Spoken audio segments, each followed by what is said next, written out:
Pirms izvēlēties regulēšanas metodi, mums ir jāpārbauda K faktori uz difuzoriem, salīdzināsim ar Pitot caurules mērījumiem.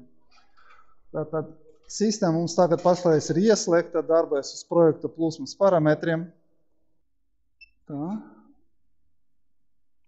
Tā. Vidē plūsma ir 188 kubikmetri. Otra metode ir K faktors. Formula ir K faktors reiz kvadrats sakne no spiediena starpības. Spiediena starpību mēram ar standarta caurulīti. Šādu. Un difuzoram mums ir jānomēra attālums atveruma, un tad pretī jāpaņem K faktoru. Mums ir tagad ieregulēts viņš uz 15 mm, K faktors ir 14. Tātad.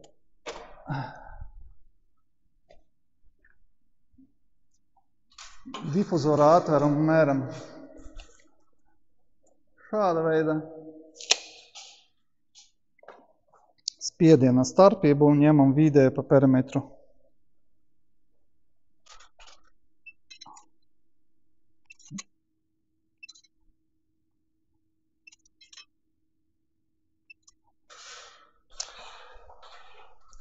Vidējais spiediens ir 16 paskali.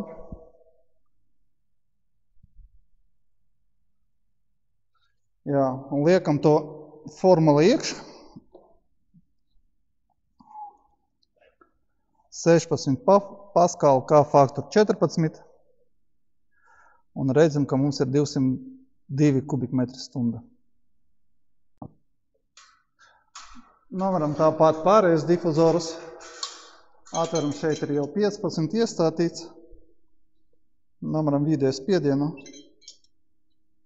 pa perimetru. Pārbaudam vēl vienu kontrolu mērījums kopējā plūsma uz visiem 3 difuzoriem. 250 diametrs pieplūde.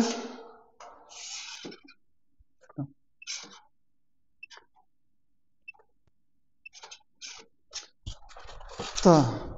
578, un tagad salīdzināsim rezultātus. Tā, rezultātā mēs redzam, ka mums plūsmas starp dažādiem metodiem atšķiras pa 7%. Ko mēs varam darīt? Varam, principā, izvēlēties jebkuru metodi, tā standarts to neaizliedz. Mēs varam mērīt kā ar Pitot caurules mēs nevaram mērīt, jo mēs paņemam 2 ērtas vietas, kur mēs varam nomērīt.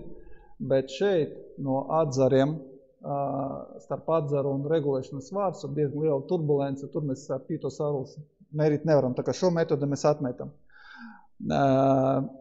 Mēs paliksim pie K faktora metodes, bet mums ir jāprecizē datus. Ko mēs daram? Mēs liekam tagad to plūsmu, kuru mums tā, kā mums te, šitā. Tā plūsma, kuru mums ir nomērīta ar